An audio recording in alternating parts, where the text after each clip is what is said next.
Sot në emisionin e mëngjesit Captain FM në Glam Radio folëm për borën që ra, vështirësitë që sjell në qarkullim, sidomos atë rrugor, por pak gjenerata ose le të themi gjeneratat më të reja mund ta dinë se nga dimrat më të egër në Kosovë, së paku në 5 dekadat e fundit, mbetet dimri i vitit 1985.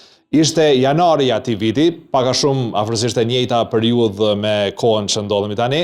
Në atë kohë Kosova cilësoi si një nga vendet më të ftohta në Evropë, sepse temperatura kishte arritur në -30 gradë Celsius.